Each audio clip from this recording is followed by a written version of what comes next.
अस्सलामुअलैकुम वरहमतुल्लाहि वबरकातुहू। दोस्तों, मैं सनाउल्लाह सादिक और हम आज आपसे एक सियासी गुफ्तगू लेकर आगे बढ़ना चाहते हैं आपके साथ।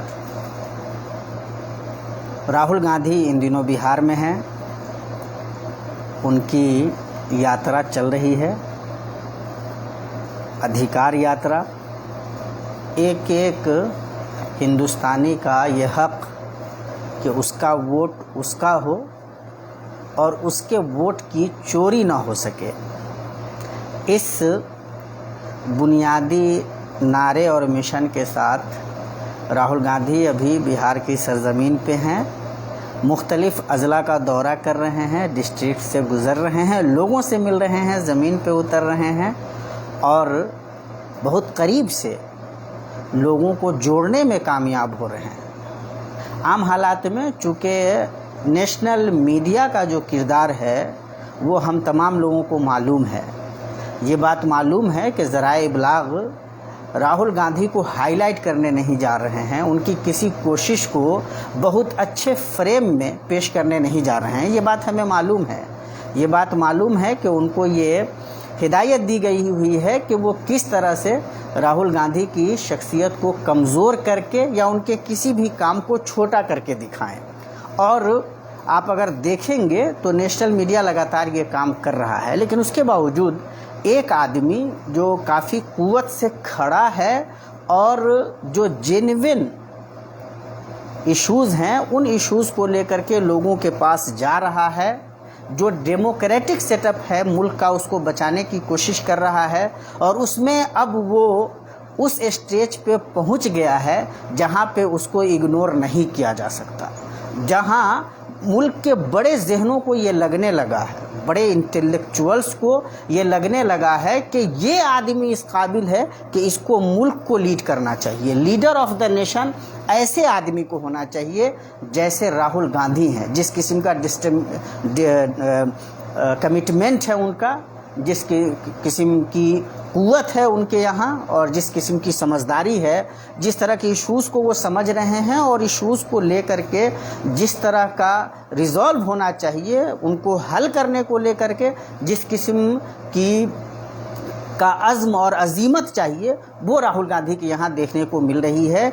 इसलिए यात्राओं ने राहुल गांधी की शख्सियत को एक तरीके से काफ़ी ट्रांसफॉर्म किया है। राहुल गांधी अपने आप में एक बहुत अच्छे इंसान हैं, एक अच्छे लीडर हैं और उनकी जो फ़िक्र है बहुत वाज़े फ़िक्र है। उनका जो पॉलिटिकल स्टैंड है वो वाज़े है। ज़ाहिर है कि कांग्रेस के बिल्कुल जिसको बोलते हैं कि क़ल्ब में जो असल घर है उस घर में उनकी परवरिश पर्दाख्त हुई है, तो जो सेकुलर जहन है उनका वो तो है, लेकिन जिस तरह से उनकी शख्सियत को लोगों के सामने आना चाहिए था, शख्सियत आई नहीं थी।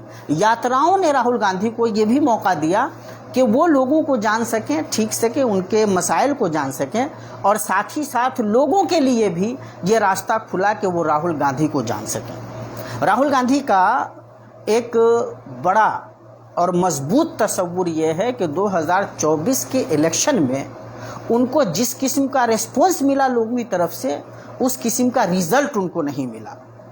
यानी 2024 में उनको लोगों का रिस्पॉन्स बहुत अच्छा मिल रहा है, लोग उनकी तरफ आकर्षित हो रहे हैं, आ रहे हैं, उनको सुन रहे हैं, उनकी बातों को समझ रहे हैं, उन पे अपना रद्द अमल दे रहे हैं और उनके साथ खड़े हो रहे हैं।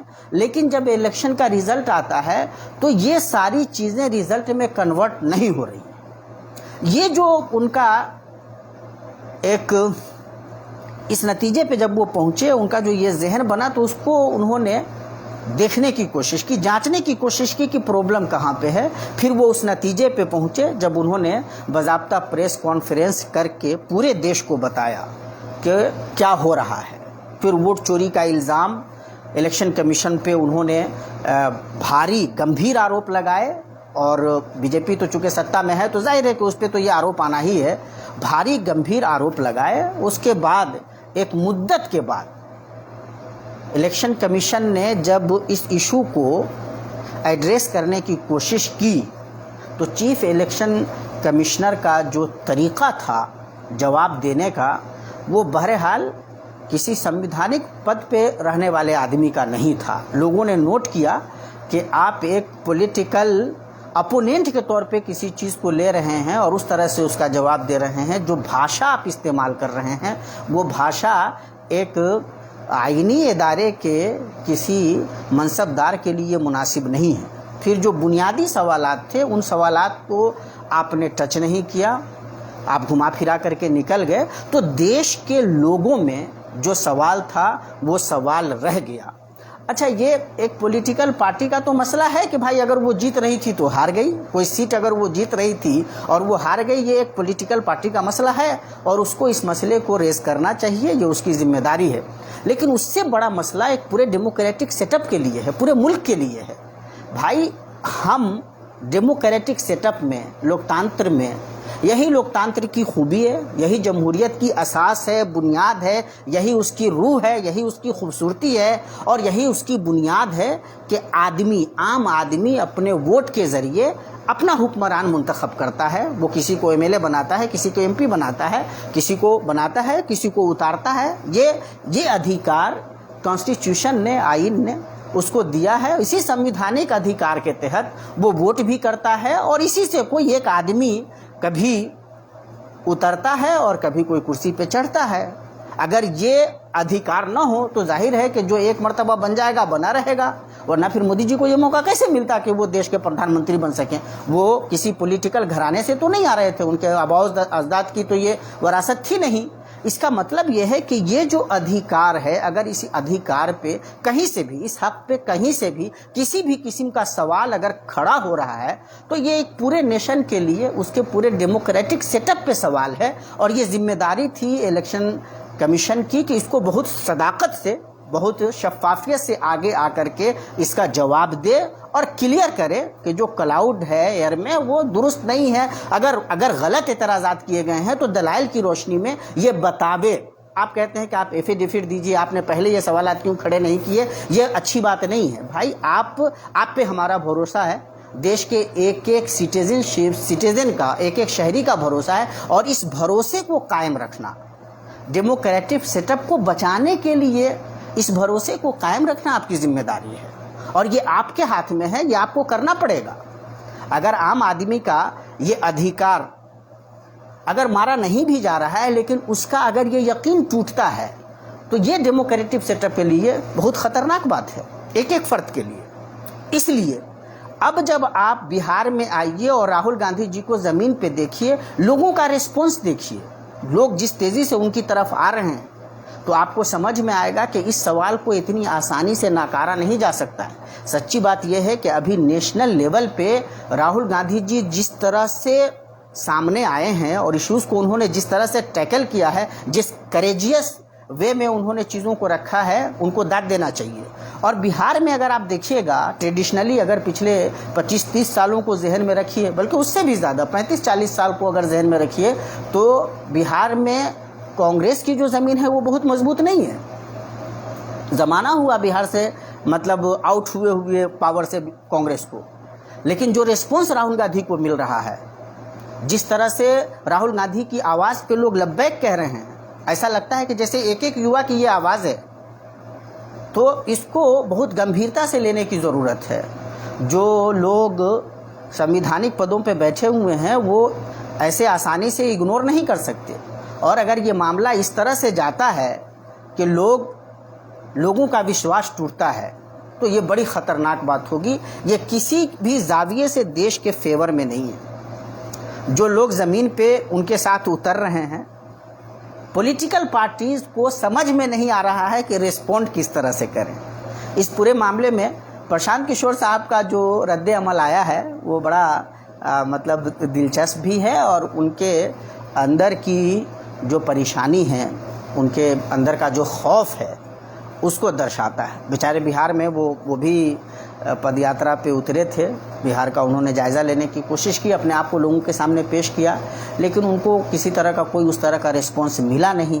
अब जब वो बिहार में देख रहे हैं कि राहुल गांधी उतरे हैं तो कैफियत बिल्कुल ही दूसरी है, तो ये बेचारे आपे से बाहर हैं, समझ में इनको नहीं आ रहा है कि ये हो क्या रहा है। लेकिन मतलब क्या कीजिएगा, जब जेन्युइन इश्यूज़ को लेकर के कोई लीडर उतरता है, जब वो करेज दिखलाता है, तो लोगों को समझ में आता है। राहुल गांधी अब लोगों को समझ में आ रहे हैं, लोगों को ये पता चल रहा है कि देश के लिए ये बंदा खड़ा रहेगा, एक एक फ़र्द के लिए, एक एक आदमी के लिए लड़ने की जो एक कमिटमेंट है, जो एक अहद उस आदमी ने अपने आप से किया हुआ है, वो लोगों को नज़र आ रहा है। इसलिए आप उल्टी सीधी बात करके राहुल गांधी की अहमियत को या उनके इन इक़दामात की जो इफ़ादियत है उसको कम नहीं कर सकते।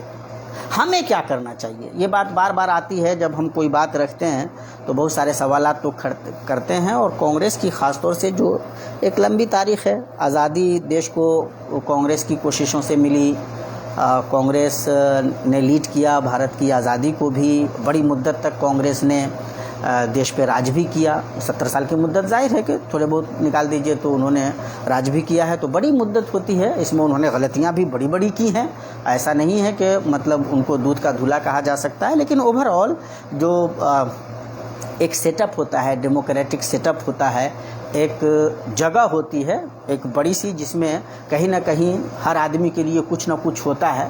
कांग्रेस ने वो सेटअप बना करके रखा। उसने कोशिश ये की कि देश इस तरह से चले कि हर वर्ग को कुछ ना कुछ मिलता रहे, हर वर्ग आगे बढ़े और देश भी आगे बढ़े। किसी को ये बिल्कुल नहीं लगे कि वो इस देश को बिलोंग नहीं करता या उसको जो बिल्कुल एलियन बनाने की एक कोशिश हो सकती है, वो नहीं की गई। कांग्रेस के ज़माने में मुख्तलिफ़ किस्म के वाक़यात हुए हैं, फसादात हुए हैं, और जिनको कांग्रेस टैकल करने में नाकाम रही तो उसने उसका खमियाजा भुगता। बहुत सारी जगहों पे उसको नुकसान का सामना करना पड़ा, सत्ते से बाहर होना पड़ा, ये सब कुछ हुआ है। लेकिन जो बेस है कांग्रेस का वो डेमोक्रेटिक है, सेकुलर है। और आज की जो क़यादत है कांग्रेस की, ख़ास तौर से जिसको राहुल गांधी लीड कर रहे हैं, तो इनके बारे में एतमाद के साथ ये बात कही जा सकती है कि वो बहुत क़ुव्वत के साथ अपने डेमोक्रेटिक सेटअप के साथ आगे बढ़ रहे हैं। और हमारा देश जैसा है वैसे देश के लिए ये डेमोक्रेटिक सेटअप ही ठीक है। कोई भी जो दूसरा नज़रिया लेकर के लोग आते हैं और उनको ये लगता है कि ये देश के लिए अच्छा हो सकता है, तो नहीं हो सकता। हम जब बीजेपी पे कोई टिप्पणी करते हैं तो जाहिर है कि किसी लीडर से मतलब व्यक्तिगत रूप से कोई आदमी का मसला नहीं होता है, कोई पर्सनल अटैक ये मकसद नहीं होता। हम जब नज़रियाती असास देखते हैं और उस नज़रियाती असास के साथ उसके जो नताइज हमारे सामने आते हैं, जो चीज़ें हम देखते हैं, उन पे हम गुफ्तगू करते हैं। अब देखिए कि बीजेपी का जो सेटअप है, उस सेटअप में आपके लिए जगह नहीं है।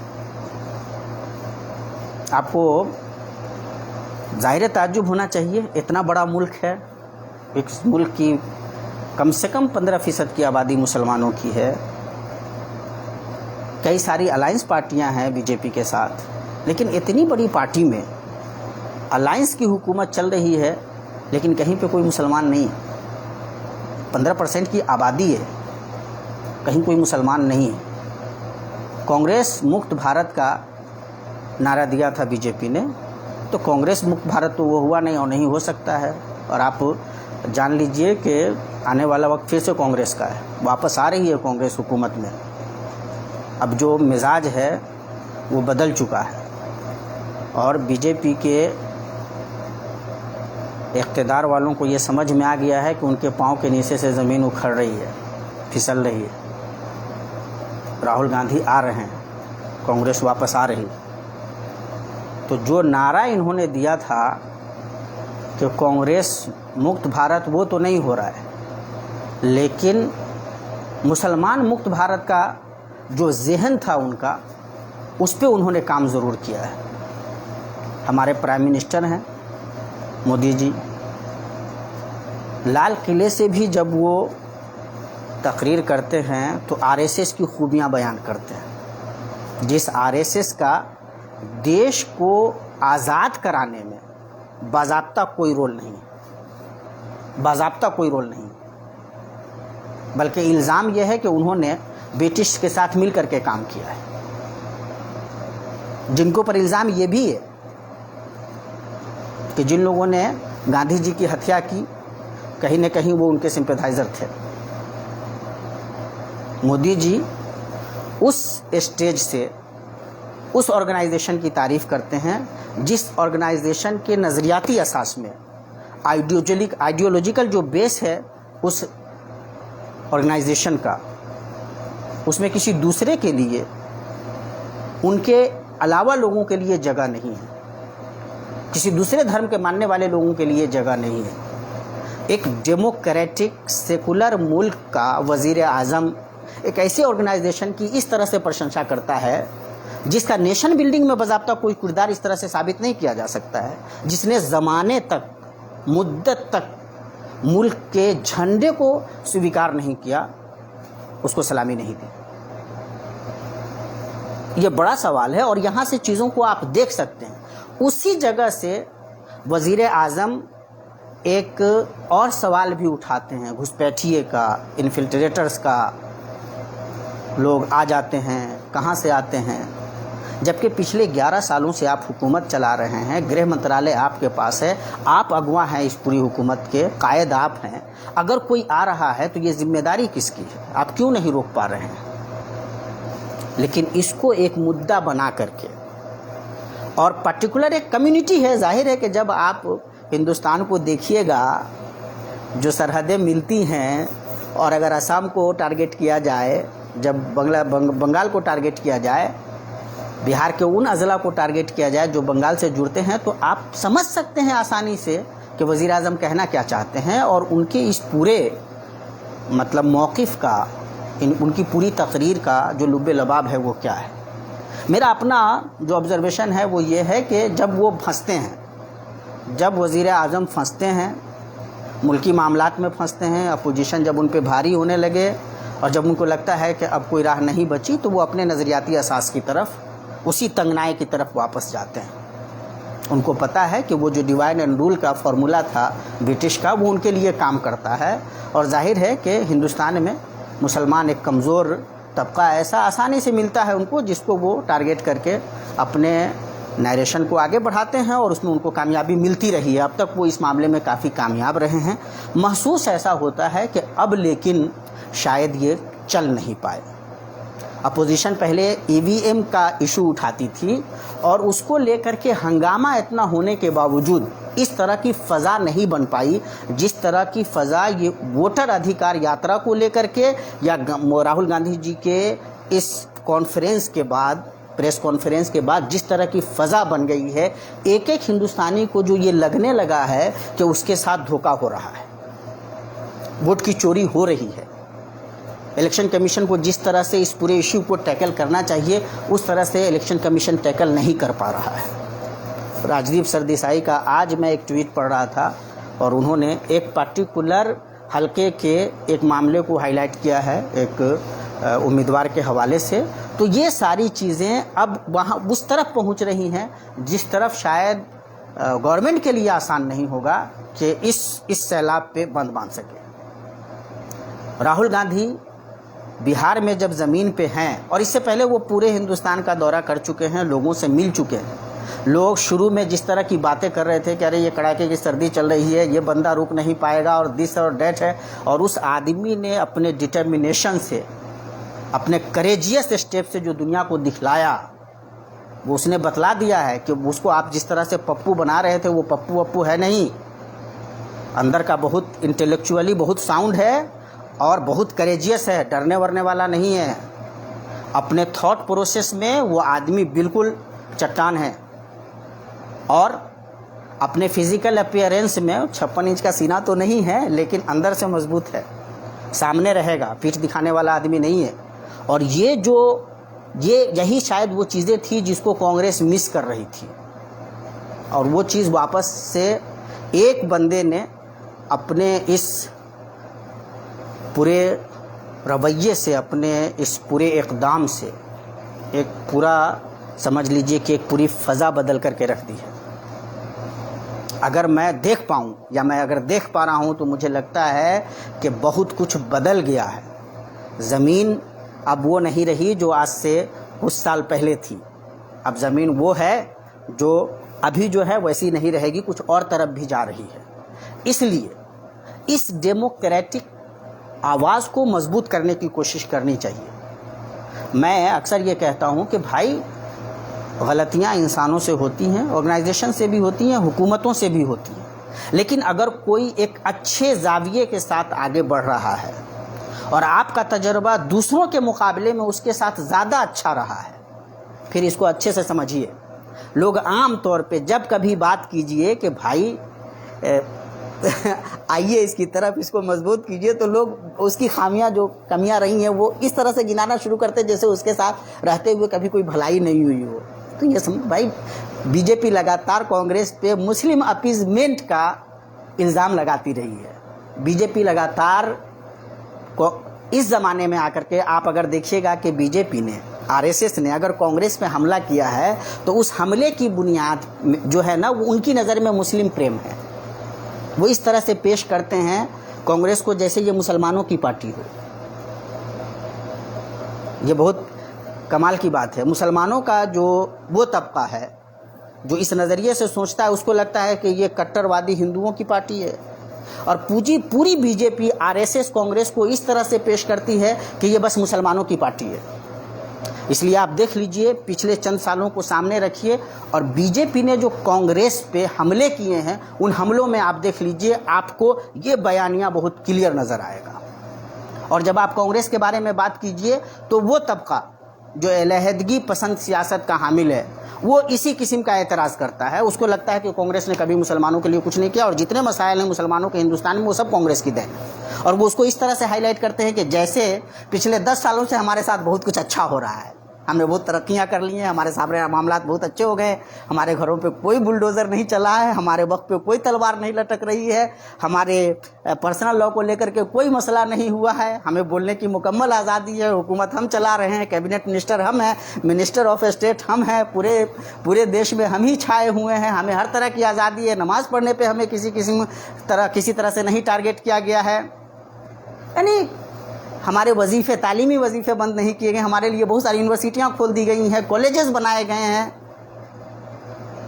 हमारे ही लोग मिनिस्टर हैं, हर जगह हम ही नज़र आ रहे हैं। वो उनकी गुफ्तगू जब आप सुनेंगे तो आपको ऐसा लगेगा कि जैसे पिछले 11 सालों में हमने बहुत अचीव किया है, बहुत आगे बढ़े हैं, बहुत अच्छा किया है। और मैं जब इस जाविये से देखता हूँ तो मुझे वाक़ईतन ताज्जुब होता है। यानी दो तबका है, दोनों तबकों को एक ऐसे से प्रॉब्लम है। उसकी वजह है कांग्रेस का जो सेटअप है वो रिलीजियस नहीं है, वो हिंदू बेस्ड नहीं है, वो कॉन्स्टिट्यूशन बेस्ड है, वो डेमोक्रेटिक सेटअप है, सेकुलर सेटअप है।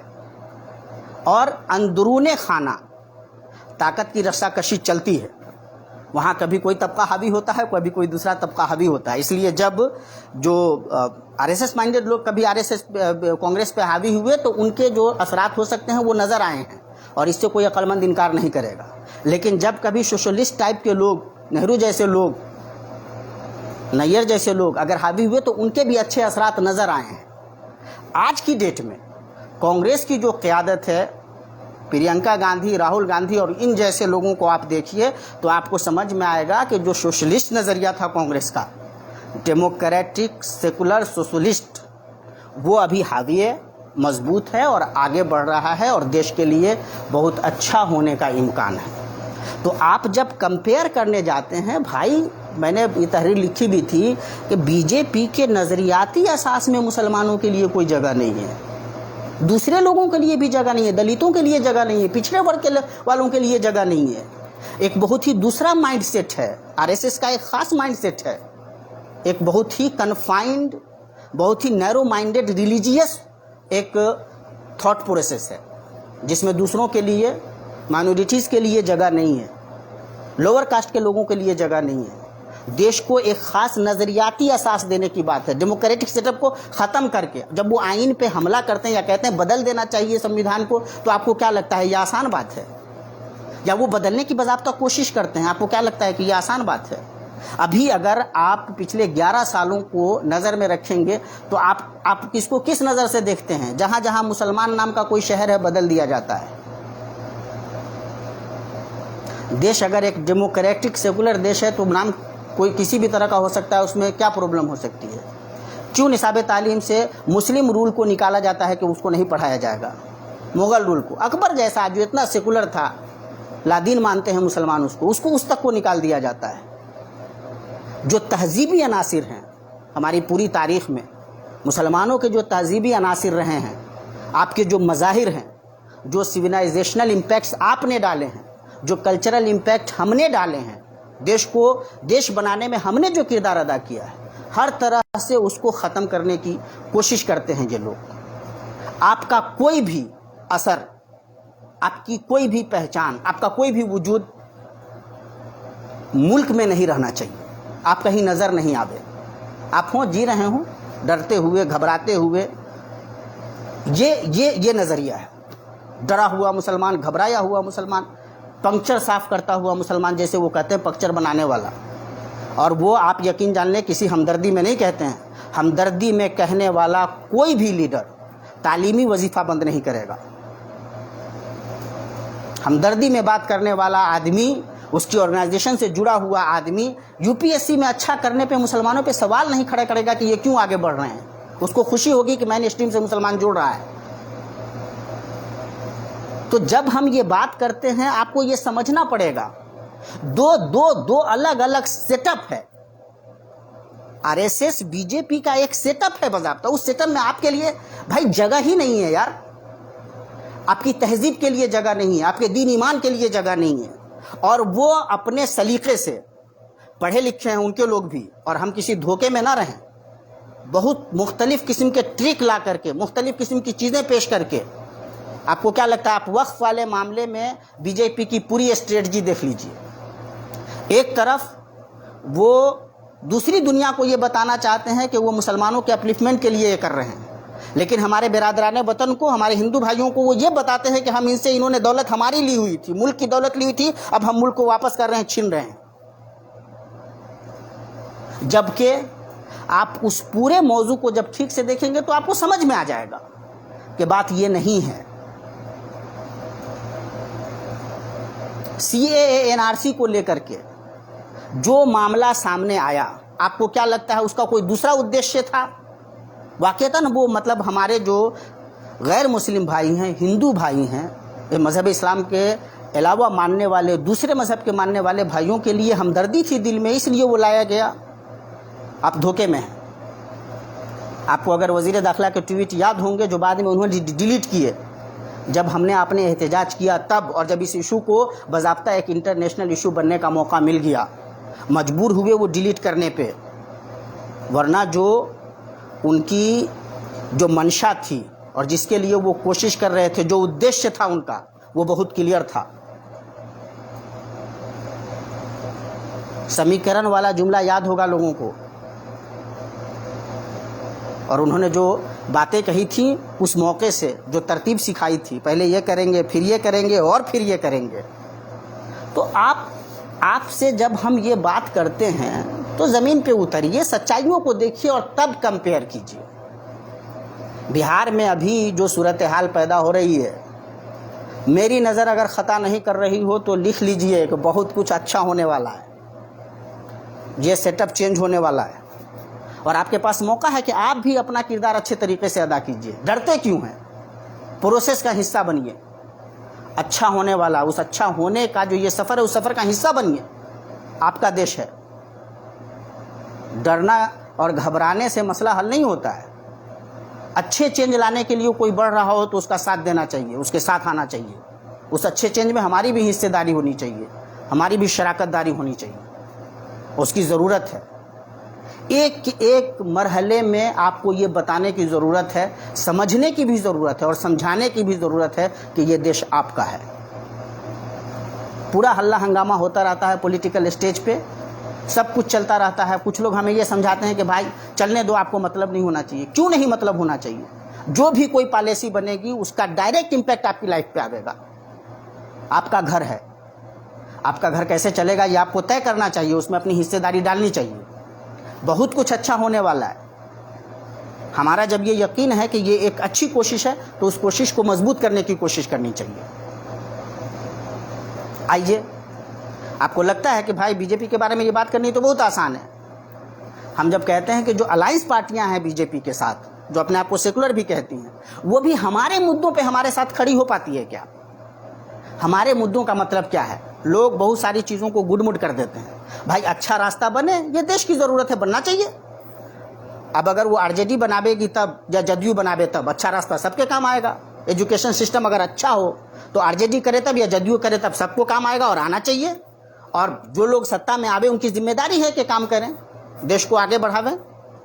अगर लॉ एंड ऑर्डर अच्छा रहता है तो देश के प्रत्येक व्यक्ति का, प्रदेश के प्रत्येक व्यक्ति का फायदा होगा और ये करना चाहिए, सबकी जिम्मेदारी है। लेकिन अगर कोई इशू ऐसा है जो हमें कंसर्न करता है, वक्फ का मामला आपको कंसर्न करता है, मुस्लिम पर्सनल लॉ बोर्ड का मामला, मुस्लिम पर्सनल लॉ का मामला आपको कंसर्न करता है, आपका मामला है, इस मामले में कौन आपके साथ आता है? सीए एनआरसी पर्टिकुलरली आपका मामला था, आए लोग आपके साथ, कैसा खेल खेला गया आप देख लीजिए। तो जब हम अलायंस पार्टनर्स की भी बात करते हैं, बीजेपी को जिस नज़र से आप देखते हैं उस नज़र से ठीक है जदयू को मत देखिए, ठीक है तेलुगु देशम पार्टी को मत देखिए, लेकिन जिस नज़र से आप जदयू को और तेलुगु देशम पार्टी को देखते हैं उस नज़र से आरजेडी को और सपा को भी मत देखिए। ये दोनों इन दोनों से फार बेटर हैं। सपा और आरजेडी जदयू और तेलुगु देशम पार्टी से बहुत बेहतर हैं आपके लिए। तो अगर आपके पास ये मौका हो कि आप अपनी हिस्सेदारी भी डाल करके इन लोगों को हुकूमत में ला सकते हैं तो क्या बुराई है। मैं दीनी तंजीमों को नहीं कह रहा कि वो बयान जारी करें, ये नादानी कभी नहीं करनी चाहिए। मैं आम लोगों से मुखातब हूँ। हम अगर अपनी कोशिश कर सकते हैं और एक एक फ़र्द कर सकता है तो क्यों नहीं करना चाहिए। जो लोग हमारे मसाइल के लिए आगे आते हैं तो हम उन्हें क्यों सपोर्ट ना करें, उन्हें मजबूत करने की कोशिश क्यों ना करें। और इतनी समझदारी तो आ जानी चाहिए। इसी तनाजुर में बिहार में अभी प्रशांत किशोर साहब को देख लीजिए, आपको क्या लगता है ये आपके किसी इशू के लिए लड़ सकते हैं? सौदागर आदमी है भाई, इस आदमी का अपना कोई आइडियोलॉजिकल बेस नहीं है, उसकी कोई नज़रियाती असास नहीं है। आपको क्या लगता है जब ये गुजरात में या 2014 में सेंटर में बीजेपी को जिताने की कोशिश कर रहे थे तो इनको नहीं मालूम था कि आरएसएस और बीजेपी के नज़रियात क्या हैं? अगर इस आदमी की बज़ाब्ता सियासी एक नज़रियाती असास हो तो ये इस तरह का कोई काम कर सकता है? अभी आप देख लीजिए, और राहुल गांधी अगर ज़मीन पे उतरे हुए हैं तो उनको कितनी प्रॉब्लम हो रही है और किस किस तरह की बातें कर रहे हैं। वो इतना छोड़ दीजिए, वो योगी जी के लिए बज़ाब्ता फील्डिंग कर रहे हैं कि वो प्राइम मिनिस्टर बन जाएं। अब वो हमारे पास आते हैं, बड़े होशियार आदमी हैं, काइया टाइप का पॉलिटिशियन, आपको आकर के नबी सल्लल्लाहु अलैहि वसल्लम की तरफ मंसूब झूठी बातें सुनाता है। आप खुश हो जाते हैं कि ये हमें तो हमारे दीन के हवाले से बुला रहा है। यार हमारे उलमा मर गए हैं। इतना बुरा वक्त आ गया है मुसलमानों पे कि प्रशांत किशोर जैसे लोग हमें हमारा दीन बताएंगे। डूब मरने की ज़रूरत है, हमें शर्म आनी चाहिए। इससे बुरा वक्त किसी मिल्लत पे नहीं आ सकता। बिहार की सरजमीन इतनी बाँझ तो कभी नहीं रही है। हमने बड़े बड़े उलमा पैदा किए हैं, पूरी दुनिया को रोशनी हमने दी है, और हमें कोई आकर के हमें हमारा दीन सिखा रहा है अपने पॉलिटिकल गेन के लिए, और हम तालियां बजा रहे हैं, हम खुश हो रहे हैं कि ये हमें हमारा दीन सिखा रहा है। मुझे ताज्जुब उस पर भी है, हमारे वो इख्वान जो उनसे जुड़े हुए हैं, यार थोड़ी जुर्रत पैदा करो, उसको बताओ कि ये बातें जो तुम बता रहे हो ये हमारे दीन में नहीं है। ये तक हम नहीं कर पाते हैं।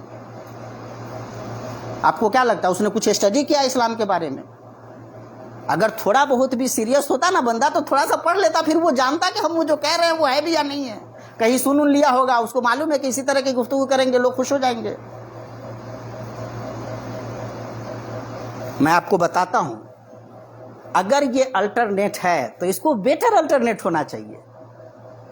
आदमी अपना घर बदलने से पहले उससे अच्छा घर देखता है भाई। कुछ भी बदलने से पहले उससे अच्छा हो तब बदलता है। अगर आप पे खुल जाए पूरी तरह ये खुल जाए हर तरीके से, सियासी एतबार से, समाजी एतबार से, दीनी और तहजीबी एतबार से, आपके करियर के एतबार से, हर एतबार से ये खुल जाए कि प्रशांत किशोर आपके लिए इंडिया गठबंधन से, मैं तो कहता हूं इवन जदयू से भी बेहतर है। अरे उसको छोड़ दीजिए, रामविलास पासवान की जो पार्टी है लोजपा, उससे भी बेहतर है, तो आप उसके साथ चले जाइए। लेकिन पहले ये तय कीजिए भाई। कोई आकर के ऐसे ही बोला देता है और हम उसके पीछे भागने लगते हैं। इस पे बहुत गौर करने की ज़रूरत है। अच्छा पॉलिटिशियन आपको आपका दीन नहीं सिखाएगा, उसके लिए आपके पास उलमा है, वो आपके मसाइल को लेकर के आगे बढ़ेगा। जो आदमी बीजेपी को जिताता रहा हो, और जिस वक्त वो जिता रहा है, आप यकीन जानिए कि उसको बीजेपी की नज़रियाती असास का, आरएसएस की नज़रियाती असास का पता है, फिर भी अगर वो काम कर रहा है तो आपसे ज़्यादा खुशफहम तो कोई नहीं हो सकता कि आपको लगता है कि कभी वो आपके लिए खड़ा हो जाएगा। और इसमें किसी को अगर कोई शक है कि भाई हमारे जो आज के मसाइल है, जो पॉलिटिकल डिस्कोर्स है, जिस किस्म के मसाइल खड़े किए गए हैं लगातार हमारे सामने, क्या लगता है उसमें आरएसएस बीजेपी का किरदार नहीं है, या वो नहीं कर रहे हैं तो कोई और आगे कर रहा है? तो इसको देख लीजिए। आ जाइए हमारे मजलिस इत्तेहादुल मुस्लिमीन के इख्वान, चूँकि थोड़े जोशीले होते हैं, नाराज़ हो जाते हैं जल्दी, और ज़ुबान वगैरह पे भी कंट्रोल कम रहता है। ज़मीन पे उतरिए। बिहार में सिर्फ सीमांचल में आप नहीं हैं। ये नादानी क्यों लगता है आपको कि आप सिर्फ किशनगंज में हैं या सिर्फ अररिया में हैं, जिनके बाज़ हलकों में आपकी तादाद अच्छी है, जहां आप अपने वोट से अपना कैंडिडेट जिता सकते हैं? आप पूरे बिहार में हैं और बिहार के मुख्तलिफ खित्तों से आपके उम्मीदवार जीतते हैं। अवैसी साहब मुस्लिम शनाख्त की सियासत करते हैं।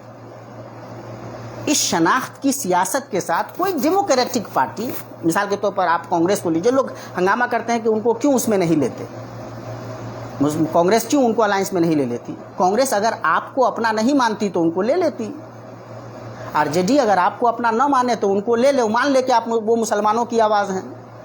लेकिन अगर आरजेडी का ये यकीन है कि वो भी मुसलमानों की आवाज़ हैं, कांग्रेस का अगर ये यकीन है कि वो मुसलमानों की भी आवाज़ हैं, देश के एक एक आदमी की आवाज़ है, तो उनको क्यों ले वो अपने पास, अपने साथ? आप कहिएगा कि नहीं, दलितों के साथ मौलाना अवैसी साहब की बाज़ाब्ता कहीं कहीं अलायंस रही है, लेकिन जो बुनियादी सच्चाई है उससे हम इनकार नहीं कर सकते कि उनकी जो सियासत है वो मुस्लिम शनाख्त की सियासत है। वो सियासत जोश दिला सकती है, 2-3-4 सीट जहाँ पे आपकी अक्सरियत हो जिता सकती है, लेकिन आपके मसाइल का हल नहीं हो सकती। पूरे बिहार में आप जायज़ा ले लीजिए, कभी थोड़ी सी मेहनत करनी चाहिए कि हम कहाँ से हमारे कैंडिडेट, मुस्लिम कैंडिडेट मुख्तलिफ पार्टियों में जीतते रहें। फिर आप इस नतीजे तक पहुंच जाएंगे कि 4-5 सीट का जीत जाना ये कोई बड़ी बात नहीं है। और 243 सीट में 5-6 सीटें कोई पार्टी जीते तो वो ऐसा क्या इम्पैक्ट डाल सकती है। अच्छा, थोड़ी एक ज़रा सा बहुत दिलचस्प बात नहीं है, आप थोड़ी देर के लिए अवैसी साहब की पार्टी को हटा दीजिए और उन हलकों में देखिए कौन लोग जीत करके आते हैं। ये वही लोग जीत करके आएंगे जो बहरहाल मुसलमान हैं। तो उनके आने और न आने से मिला आपको क्या? वो जो 4 लोग चले गए थे वापस आरजेडी में, तो लोगों ने हंगामा किया और भूल गए कि लगभग ये 4 लोग उन्हीं के थे। टिकट नहीं मिला था, नाराज थे, तो अवैसी साहब की तरफ से भी मौका मिला, खड़े हो गए। आपको बहैसियत मिल्लत के क्या मिला? थोड़ा सा पीछे जाइए, 1947 को याद कीजिए, तकसीम हुई है, हिंदुस्तान डिवाइड हुआ, जोशीले मुसलमान मुस्लिम लीग से जुड़े हुए, बहुत सारा ख्वाब, क्या क्या अल्फाज हैं। मुसलमानों को जो गए उनको कौन से खित्ते मिले? ये वो खित्ते हैं जो ऑलरेडी मुस्लिम अक्सरियती इलाके थे। वो अगर इंडियन स्टेट का भी हिस्सा होते तो वहाँ अगर लोकल गवर्नमेंट बनती तो उन्हीं की बनती। बंगाल में मुसलमान अक्सरियत में थे, सिंध में और उन इलाकों में मुसलमान अक्सरियत ही में थे। इसलिए अगर फेडरल सिस्टम के तहत स्टेट गवर्नमेंट बनती तो उनकी बनती ही जैसे आज उनकी बन रही है। क्या मिला? हम जब चीज़ों को सही तनाजुर में नहीं देखते हैं, ज़मीन पे नहीं उतरते हैं, तो इस किस्म की नादानियाँ करते हैं। कभी आपने सोचा है कुछ लोगों को तकलीफ़ होगी, लेकिन सच्ची बात कहनी चाहिए। जज़ाकल्लाह खैरा सुनने के लिए साथ साथ कभी कभी गाली सुनने के लिए भी तैयार रहना चाहिए। अच्छी बातों करने वालों को गालियाँ मिल जाती हैं। एक इशू पे किसी कांग्रेस का एक मुस्लिम नेता बोलता है, सपा का कोई मुस्लिम नेता बोलता है, आरजेडी का कोई मुस्लिम कैंडिडेट बोलता है, उसी इशू पे अवैसी साहब बोलते हैं। पूरी मीडिया, पूरा नेशनल जो चैनल है सारा का सारा अवैसी साहब को हाईलाइट करता है। कांग्रेस का एक नेता जो उस इशू को ज़्यादा बेहतर तरीके से पेश किए हुआ होता है, उसको सामने नहीं लाया जाता। जिन लोगों को जावेद अली याद होंगे सपा के, और उनकी तकरीरें याद होंगी सीए के ज़माने की, वो मेरी बातों को समझेंगे। 542-43 की कौमी असेंबली में सीटें हैं, उसमें एक सीट जीत करके आमतौर से अवैसी साहब जाते हैं। आपको तकरीर अच्छी लगेगी, खूबसूरत लगेगी, और वो बहुत मतलब लियाकत के आदमी हैं, अच्छी सलाहियत है उनकी, बहुत अच्छे बैरिस्टर हैं, बहुत अच्छे वक्ता हैं, लेकिन जो इम्पैक्ट लाइन है वहाँ पे आकर के आपको देखना पड़ेगा। जब मुल्क में बीजेपी का उठान हो रहा है, आरएसएस की जो सियासत है वो आगे बढ़ रही है, तो ये वही वक्त है जब अवैसी साहब की सियासत भी नेशनल लेवल पे परवान चढ़ रही है। नेशनल लेवल पे इस तरह से इन दो चीज़ों को आपको जोड़ करके देखना चाहिए। मुल्क का जो सेटअप है, जो ज़मीनी हक़ाइक़ हैं, समाजी हक़ाइक़ हैं, और जो पॉलिटिकल हक़ाइक़ हैं, वो उस सियासत के लिए मुसलमानों के पास जगह नहीं छोड़ते, जिस सियासत ने कभी आपका कोई फ़ायदा नहीं किया है।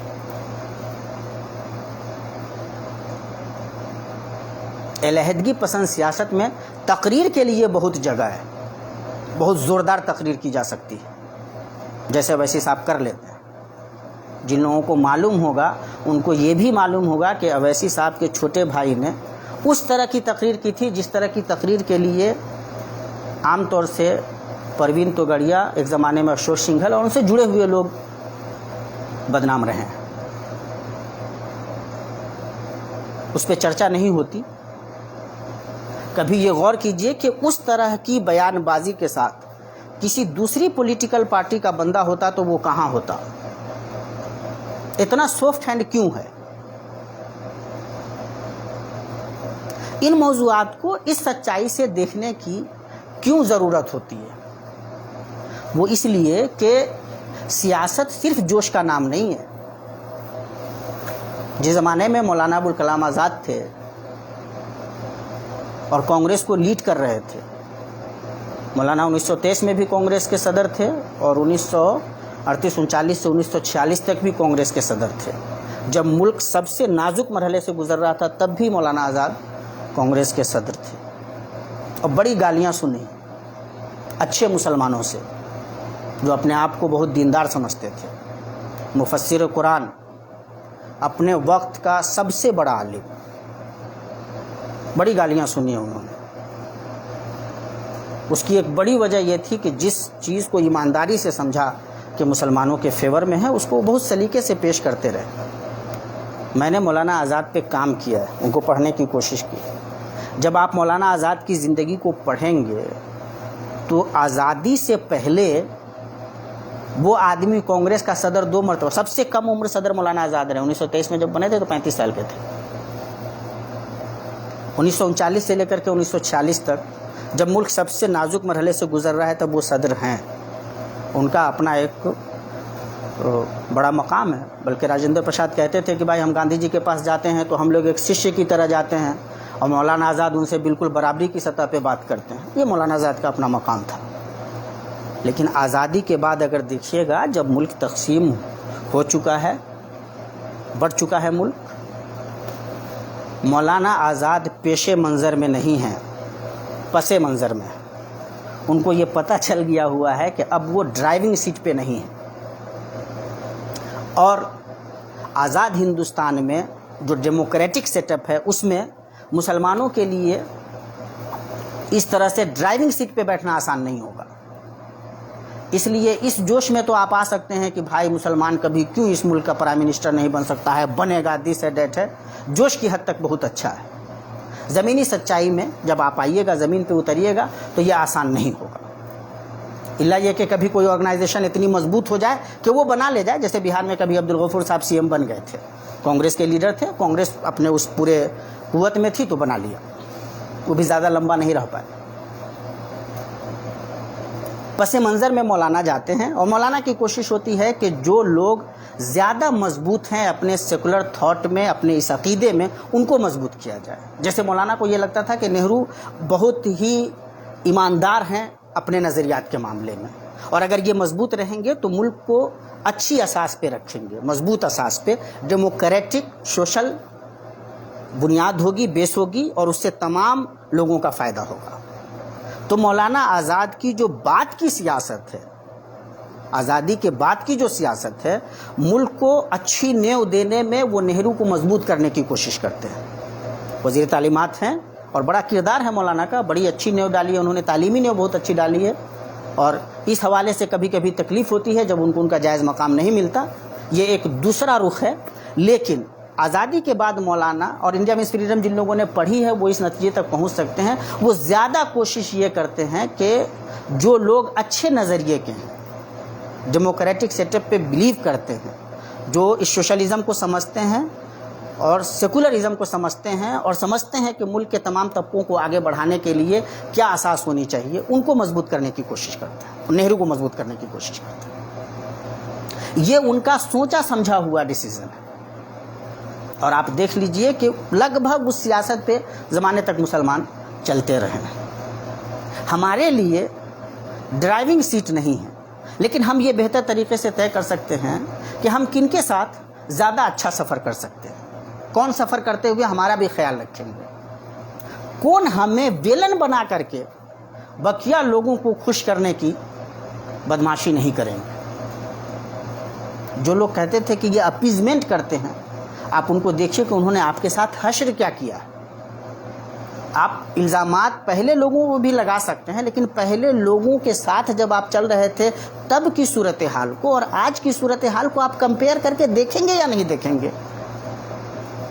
और अगर आपके पास कोई दूसरा अल्टरनेट हो, मुतबादिल हो, तो मुझे बताइए। हमारी जो सूरत हाल है आज की, ख़ास तौर से इसको इस तरह से समझना बहुत ज़रूरी है कि हमें वेलन बना करके, और भाई हम कमज़ोर लोग हैं, हमें वेलन बना करके एक पूरा नैरेटिव सेट किया जाता है और कोई जगह नहीं बचती हमारे लिए। ऐसे में अगर कोई एक सेटअप ऐसा भी है जहां हमारे लिए भी जगह है, कम से कम हमें वहां वेलन नहीं बनाया जाएगा, हमारे लिए भी कोई राह निकल सकती है, तो उसको मजबूत करने की कोशिश करने से हम क्यों भागना चाहते हैं, हमें क्यों डर लगता है, या मुख्तलिफ़ किस्म की दूसरी बातें क्यों सामने आती हैं। आप यकीन जानिए कि भाई मैं किसी पॉलिटिकल पार्टी से जुड़ा हुआ नहीं हूँ, लेकिन अगर मिल्ली सच्चाइयों को सामने रखते हुए ये बातें की जा सकती हैं तो करना चाहिए। मैं एक बात और कहना चाहता हूँ अपने दोस्तों, नौजवान दोस्तों से, जो लोग सियासत में हिस्सा लेना चाहते हैं उनको समझना चाहिए कि पॉलिटिक्स भी प्रोसेस है, करियर है। लेकिन ये रात में सोए हुए थे, सुबह में जगे और एमएलए बन गए, एमपी बन गए, और आप मतलब आपने बिल्कुल झंडा गाड़ दिया, ये नहीं होता है। ये बहुत अफसोसनाक बात है कि हम मुसलमान सबसे ज़्यादा सियासत पे बात करते हैं, हमारे नौजवान लड़के, लेकिन सियासत को समझने के लिए, और अगर आप सियासत में जाना चाहते हैं तो सियासत में जाने के लिए जो प्रोसेस है उस प्रोसेस का हिस्सा नहीं बनते। आप कभी इस हैसियत से जायज़ा ले लीजिए कि हमारे कितने नौजवान हैं जो बाज़ाब्ता किसी पॉलिटिकल पार्टी के रुकन हैं, मेंबर हैं उनके। पार्टी जो लीडर बनाती है वो अपने मेंबरान को बनाती है, उस सेटअप से हो करके आदमी गुजरता है, तब उसको ये समझ में आता है कि सियासत होती है कैसे, चलती है कैसे। अगर आप कांग्रेस से जुड़ना चाहते हैं तो बिल्कुल शुरुआती ज़माने में आपको NSY से जुड़ जाना चाहिए। आरजेडी का जो अगर स्टूडेंट विंग है तो उसकी तरफ आपको जाना चाहिए। या इस तरह की जो भी पार्टियां हैं, अगर आप सियासत में जाना चाहते हैं और आपको लगता है कि ये करियर है आपके लिए, यहाँ से आप अपने मुल्क मिल्लत की खिदमत करना चाहते हैं, तो आपको उस प्रोसेस का हिस्सा बनना चाहिए। बाहर रह करके हल्ला हंगामा आप कर सकते हैं, डिसीजन मेकिंग बॉडी का आप हिस्सा नहीं बन पाएंगे। हम लोग जब JNU में होते थे, ज़ाहिर वहाँ जो लेफ्ट था उसको हुकूमत करने का ज़्यादा मौका मिलता था और वो वहाँ ज़्यादा मजबूत थे। मैं जिस साल JNU में गया, उस साल जो लड़का पोस्टर लगाता था, 2008 में मैं गया था, 2015 में जब वहाँ से आ रहा हूँ 14-15 में, तो जो लड़का एक एक रूम में और हॉस्टल के सामने जाकर पोस्टर लगाता था बेचारा, जिस साल मैं वहाँ से निकल रहा हूँ वो हमारी यूनिवर्सिटी के स्टूडेंट विंग का प्रेसिडेंट था। हमारे लोगों को ये बात समझ ही में नहीं आती है कि पॉलिटिकल स्फीयर में भी, इस मैदान में भी पोस्टर लगाना पड़ता है। अगर वो पोस्टर लगाने की मुशक्क़त बर्दाश्त नहीं करता तो प्रेसिडेंट होने का मकाम भी नहीं पाता। आप देख लीजिए, जिन पॉलिटिकल पार्टीज़ के जो बड़े बड़े नेता हैं, जो डिसीज़न मेकिंग बॉडी का हिस्सा हैं, कैबिनेट मिनिस्टर बनाए जाते हैं, मुख्तलिफ मरहलों में गवर्नर बनाए जाते हैं, कभी वाइस प्रेसिडेंट, प्रेसिडेंट तक बनाए जाते हैं, ये वो लोग हैं जो शुरू से उस सेटअप का हिस्सा हैं। यकाएक कभी आ जाती है, अभी गुप्ता आ गई, CM बन गई दिल्ली की, तो आपको लगता है कि अरे इसका तो नाम नहीं सुने थे। जब पीछे जाइएगा तो आपको पता चलेगा कि ये दिल्ली यूनिवर्सिटी में जो उनका स्टूडेंट विंग था उनको लीड करती थी, वहाँ से वो बाज़ाब्ता पॉलिटिशियन बन करके आई हैं। तो पॉलिटिकल एक्टिविज़म की तरफ हमारी तवज्जो है नहीं, और उसकी एक बड़ी वजह यह भी है कि जो तालीम को लेकर के जिस किस्म की समझदारी हमारे अंदर होनी चाहिए वो नहीं है, और इसका जो नुकसान है वो शदीद है, ख़तरनाक है। इसीलिए किसी भी पॉलिटिकल पार्टी में आपकी जो मजबूत पहचान होनी चाहिए, मजबूत आवाज़ होनी चाहिए, वो आप बनाने में कामयाब नहीं। तो अगर आपको जाना है इस मैदान में और आपको लगता है कि इस राह से आप अपने मुल्क को मिल्लत की खिदमत कर सकते हैं, तो आपको बाज़ाब्ता प्रोसेस का हिस्सा बनना चाहिए। फैसले पार्टियां अंदर लेती हैं, उसके असरात बाहर आते हैं। आप असरात देख रहे हैं इन हाउस, जो कुछ हो रहा है इनसाइड द हाउस, उस पर आपकी निगाह है ही नहीं, और इनसाइड द हाउस आप जाना भी नहीं चाहते हैं, आप हैं भी नहीं। और जब तक ये सूरत हाल बाकी रहेगी कोई बड़ा इम्पैक्ट नहीं पड़ेगा। तो इसलिए मेरी जो गुजारिश है वो ये है कि इस तनाजुर में हमारे नौजवान दोस्तों को थोड़ा अपना जायज़ा भी लेना चाहिए। सिर्फ मतलब हल्ला हंगामा करने से सियासत नहीं होती है, सियासत इस तरह से होती है और बहरहाल उसके नताइज आते हैं। अब ज़ाहिर है मैं RSS का आदमी नहीं हूँ, उसका क्रिटिक हूँ, बाज़ाब्ता उसको मैं क्रिटिसाइज़ करता हूँ। उसके जो नज़रियात हैं उस नज़रिए को मैं देश के लिए बहुत घातक समझता हूँ। मैं बीजेपी का बाज़ाब्ता मतलब कह लीजिए कि मेरी जो नज़रियाती असास है, बीजेपी की जो नज़रियाती असास है वो बिल्कुल बोदल मशक़ैन जो कहते हैं वो है। लेकिन उन्होंने जो अमली सतह पे जो खूबियाँ उनके अंदर पाई जाती हैं, ऑर्गेनाइजेशनल लेवल पे जिस तरह से वो लोगों को तैयार करते हैं, उनके लोग जिस तरह की मेहनत करते हैं, आपको उनको कबूल करना पड़ेगा।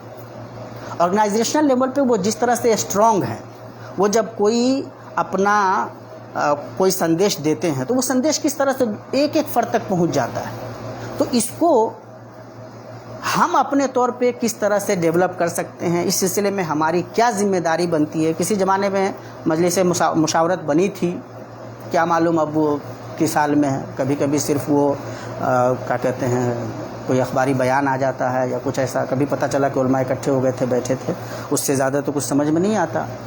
कुछ बाज़ मसाइल में जमीयत उलमा हिंद का कुछ किरदार समझ में आता है, लेकिन इस सतह पे हमारे पास क्या कोई थिंक टैंक है उसको लेकर के सोच रहा है, या इस तरह की कोई भी पेशरफ्त हुई है या हो सकती है, या उस तरफ हम जा रहे हैं। मसला यह है कि जब कभी कोई आगे बढ़ता है तो ना मालूम क्यों उसको लगता है कि हमेशा अलग राह निकालने से ही मसला हल होगा। और आपको मैं लिख के दे सकता हूँ, आज़ाद हिंदुस्तान की तारीख़ का भी सबक यही है कि अलग रास्ता आपके लिए घातक है। वो तो यूपी में चाहे डॉक्टर अब्दुल जलील फरीदी साहब का तजर्बा हो तब, या साउथ में कुछ तजर्बा हुआ हो तब, या आजकल हमारे अवैसी साहब तजर्बा कर रहे हों तब, या असम में भी जो तजर्बा हुआ वो, इन तमाम तजर्बात को अगर आप सामने रखेंगे तो आपको समझ में आएगा कि अलहदा होकर के अपने मसाइल को हल करने के लिए अलहदा होने का जो जहन है, ये आपके मसाइल का हल बहरहाल नहीं है। ये होगा कि 2-4 लोग लीडर बन जाएंगे, इससे ज़्यादा कुछ नहीं होगा। तो इसका मतलब ये है कि ये जो डेमोक्रेटिक सेटअप है, इस सेटअप में अपनी जगह बनाने का आपके पास क्या रास्ता है। कांग्रेस एक समुंदर है, उस समुंदर में बहुत सारे दरिया हो सकते हैं, कुछ मजबूत दरिया आप बनिए।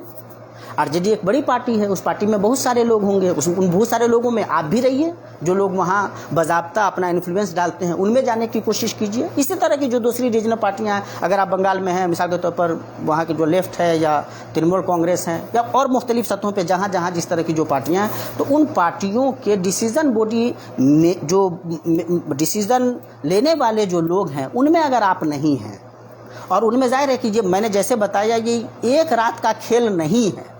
हमारे यहाँ मसला क्या है, हमारे लीडरान कौन होते हैं, किसी दूसरे मैदान में काम किया, पैसा कमाए। अब पैसा बहुत ज़्यादा हो गया तो ज़ाहिर है पॉलिटिकल पार्टीज़ को भी पैसा की ज़रूरत होती है, पैसों से चलती है पार्टियाँ, फंड से चलती हैं। तो आपने अच्छा खासा पैसा दे दिया और किसी जगह से आपको मिल गया, आप उम्मीदवार बना दिए गए। वो पैसों के सहारे आने वाले लोग लीडर नहीं बनते। ये बड़ा धोखा है मुसलमानों के जहन में। लीडर जुझारू होता है, उसको कभी जेल जाना पड़ता है, कभी उस पर बहुत शदीद हमला होता है, क्या क्या उसके बारे में बात कही जाती है। और जब शुरू से उसकी तरबियत होती है, उसको पता होता है कि ये सारी आंधियाँ आएंगी और मुकाबला करना पड़ेगा। और ये जो पूरी तरबियत है वो सेटअप करता है तरबियत। आपके पास कोई सेटअप है इस तरबियत के लिए? नहीं है। जिन पार्टियों से आपको लगता है कि ये हमारे लिए काम करेंगी, उन पार्टियों में अंदर जाइए, उस सेटअप का हिस्सा बनिए। वहाँ आपको ये मौका मिलता है कि आप पॉलिटिक्स को भी समझेंगे, आपको ये भी पता चलेगा कि फैसले कैसे लिए जाते हैं, ये भी पता चलेगा कि नैरेटिव चलाया कैसे जाता है, और ये भी पता चलेगा कि आपको होने वाली तनकीदों का सामना कैसे करना है, किरदार की हिफाजत कैसे करनी है, काम कैसे करना है। जब तक सेटअप का आप हिस्सा नहीं हैं, तब तक आप सिर्फ तमाशाई हैं, और तमाशाइयों की कोई समत मुतय्यन नहीं होती। अच्छी तरह समझ लीजिए, समुंदर है तो जाइए। जो लोग पॉलिटिकल करियर चाहते हैं, कांग्रेस में एक ज़माने में, बाद में वो निकल गए और ना मालूम क्या भ्रष्ट हो गया माइंड उनका, जो है ना, गुलाम नबी आज़ाद साहब NUSI से हो करके आए, जम्मू कश्मीर के वज़ीर आला भी रहे और कांग्रेस सरकार में बड़े बड़े ओहदों पे पहुँचे। मुसलमान थे ज़रूर, लेकिन सेटअप का हिस्सा थे, बड़ी जगह पे पहुँचे। सेटअप का हिस्सा बनिए। अहमद पटेल साहब का नाम सुना होगा, सेटअप का हिस्सा थे। पूरी कांग्रेस उनकी उंगलियों पे नाच जाती थी कभी कभी। सियासत इस शऊर और समझदारी से करने का काम है। जोश और हंगामा करने से सियासत नहीं होगी। पॉलिटिकल पार्टीज में हैं तो बाज़ाब्ता हिस्सा बनिए, रुकनियत कबूल कीजिए, और जो सियासत ज़मीनी सतह पे होती है, अंदरूनी सतह पे होती है, घर में जो होती है, उसका भी हिस्सा बनिए। और सिर्फ मतलब मफाद के नज़रिए से नहीं देखना चाहिए। कौम मिल्लत को फ़ायदा पहुंचाने का भी बहुत बड़ा ज़रिया है। मुल्क बहरहाल सियासत ना चलाते हैं, यह समझना पड़ेगा। पॉलिसियाँ वो बनाते हैं, उनके हिसाब से पूरे मुल्क का सेटअप बदल जाता है। आप अगर पिछले 10 सालों को उनसे पहले वाले 10 सालों से कंपेयर करेंगे तो आपको बहुत कुछ अच्छी तरह समझ में आएगा। छोटी सी मिसाल आपको देता हूँ। इस 11 साल को थोड़ी देर के लिए जहन से निकालिए, पिछले उससे पहले वाले 10 साल में जाइए। मुल्क को मिला राइट टू एजुकेशन, मुल्क को मिला राइट टू इंफॉर्मेशन, मुसलमानों को मिला जामिया मिल्ला इस्लामिया का अक़लियती किरदार, मुसलमानों को मिला AMU के तीन ब्रांच, 3 शाखें खुल गई, मुसलमानों को मिला मौलाना अबुल कलाम आज़ाद तालीमी वजीफ़ा फेलोशिप, और बहुत सारी चीज़ें। 11 साल आई है, सब ख़त्म कर दिया गया। अपीजमेंट की सियासत थी, इसकी ज़रूरत नहीं है, ख़त्म कर दिया गया। जामिया मिल्लिया इस्लामिया के बारे में पिछले दिनों 2024 में जब हमारे वज़ीर आज़म कैंपेन कर रहे थे तो उन्होंने जिस किस्म के अल्फाज का इस्तेमाल किया, उस पर कभी आप गौर कर लीजिए, आपको समझ में आएगा कि सेटअप किस तरह से चेंज हो जाता है। जाइए पिछले वापस 10 साल 11 साल पीछे जाइए। नेशनल मीडिया में चर्चा इस बात पे है कि क्या हिंदुस्तान का मुसलमान दुनिया के मुसलमानों को लीड कर सकता है? क्या हिंदुस्तान के मुसलमानों में वो क्षमता है, वो सलाहियत है कि वो पूरी दुनिया के मुसलमानों के लीडर बन सकते हैं, वो रोशनी फराहम कर सकते हैं? नेशनल मीडिया पे चर्चा है जिसमें एक तरफ अगर शाहरुख खान बैठे हुए हैं तो दूसरी तरफ जाकिर नाइक बैठे हुए हैं और बहुत सारे इश्यूज़ पे गुफ्तगू हो रही है। आज क्या आप ये तसव्वुर कर सकते हैं आपके बारे में कोई मुस्बत नैरेटिव चलाया जा सकता है? तसव्वुर कीजिए, मुल्क जंग से दो चार है। सबसे मजबूत आवाज़ उस सिलसिले में अगर किसी की है, किसी पॉलिटिकल फ़र्द की है, किसी सियासी आदमी की है तो अवैसी साहब की है। और इस ख़ास मामले में मैं अवैसी साहब की तारीफ़ करता हूँ। बहुत अच्छा नैरेटिव सेट किया उन्होंने और कई सतहों पे उसके बड़े अच्छे असरात मुरतब हुए। अल्लाह उनको इसका बेहतर बदला दे। जो प्रेस कॉन्फ्रेंस हुई उसमें सूफिया कुरैशी सामने लाई गई। ज़ाहिर अच्छी स्ट्रेटजी थी, मुल्क को इसके लिए शाबाशी भी देनी चाहिए। अगर ये फैसला मोदी जी का था तो मैं मोदी जी को कॉन्ग्रेचुलेट करता हूँ। लेकिन उसके बाद आप पूरा मंजरनामा देख लीजिए, पूरा सोशल मीडिया देख लीजिए और तमाम लोगों ने जिस किस्म की सूरत हाल पैदा कर दी वो आप देख लीजिए। ये मजबूरी थी मुल्क की, बीजेपी की, मोदी जी की, कि जब उन्होंने डेलीगेशन भेजे मुल्कों में डेलीगेशन भेजे कि भारत का स्टैंड बताया जाए, तो जो 7 बाज़ाब्ता डेलीगेशन बनाए गए, 7 अलग अलग, उन तमाम में 1 या 2 मुसलमान ज़रूर रखे गए। उन तमाम 7 में 1 या 2 मुसलमान ज़रूर रखे गए, यहाँ तक कि अवैसी साहब को भी रखा गया। आपने कभी सोचा भाई अगर डेलीगेशन बाहर भेजने के लिए मुसलमान रखे जा सकते हैं, और ज़ाहिर ये अच्छी चीज़ थी, मैं इस पे दाद देता हूँ, ये बड़ी अच्छी बात है। और बिल्कुल हमें अगर ये मौका मिले कि हम अपने मुल्क को रिप्रेजेंट करें तो हमें बड़ी खुशी होगी और हमारा जो स्टैंड है हम उसको बहुत अच्छी तरह रखेंगे, मुल्क को डिफेंड करेंगे और ये बड़ी अच्छी बात है। जो लोग गए उन्होंने भी बहुत अच्छा किया, बिल्कुल जाना चाहिए था। लेकिन क्या सिर्फ इसी तरह की सूरत हाल में हमारी ज़रूरत हो सकती है या मुल्क को आगे बढ़ाने के मामले में भी हमारी ज़रूरत है और हमें भी हमारा मकाम मिलना चाहिए? पिछले 11 सालों में क्या आपको कहीं पे आपको ये मकाम मिलता हुआ नज़र आया या इस पे कोई डिबेट नज़र आया आपको? पूरे नेशनल मीडिया पे जो चीज़ें चलती हैं, अगर मुल्क के लोग मीडिया पे भरोसा करना शुरू कर दें तो आप यकीन जान लीजिए कि एक दिन देश अच्छे से नहीं चलेगा, कहीं अमनो अमान नहीं बरकरार रह पाएगा। जिस किस्म का जहर बाज़ाब्ता, और जाहिर है कि आकाओं के कहने पे जहर फैलाए जाते हैं। कंपेयर जब हम करते हैं तो चीज़ों को सही से करना चाहिए। जोश में पुरानी बहुत सारी चीज़ों को इस अंदाज में पेश करना जैसे पिछले 11 सालों में हमने बहुत अचीव कर लिया है, ये कोई अक्लमंदाना शऊर नहीं है। और हमारा मसला ये है कि हम अपने ख्वाबों को ज़मीन पर उतारे बगैर ख्वाबों में उड़ने की नादानी करते हैं। बिहार में जब आप आरजेडी की बात करते हैं, आपको आसानी हो भाई उन्होंने क्या किया था, 20 साल में दुनिया में क्या कुछ हो गया है, भारत की सतह पे क्या कुछ हुआ है, इसको आप देखने की पोजीशन में आते नहीं हैं। 20 साल पीछे जा करके एक एक खराबी को सामने ला करके और एक ऐसी पार्टी को आप कमज़ोर करने की नादानी करते हैं जो बहरहाल आपके लिए बेटर ऑप्शन है। मैं अक्सर कहता हूँ किसी भी जगह से निकलने में मसला नहीं है, लेकिन जहाँ से आप निकल रहे हैं, जहाँ जा रहे हैं, उसका ज़्यादा बेहतर होना ज़रूरी है।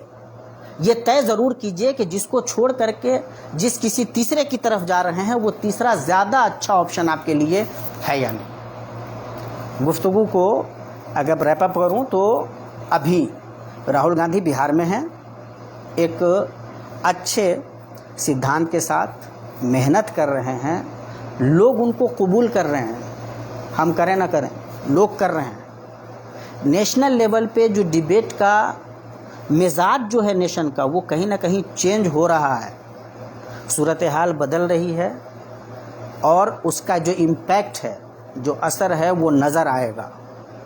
आपको मौका मिलता है और आपको लगता है कि ये अच्छी कोशिश हो रही है तो उस कोशिश को मजबूत करना चाहिए। अच्छी तरह समझ लीजिए, ये जो SIR भी है सर, इसका भी सबसे खतरनाक जो इम्पैक्ट है, जो सबसे ज़्यादा अगर ये इसी तरह से कामयाब हो जाता है जिस तरह से वो चाहते हैं, तो इसकी जद में सबसे ज़्यादा अगर कोई आवेगा तो हम आ पाएंगे। उद्देश्य भी उसके पीछे यही है। दाद दीजिए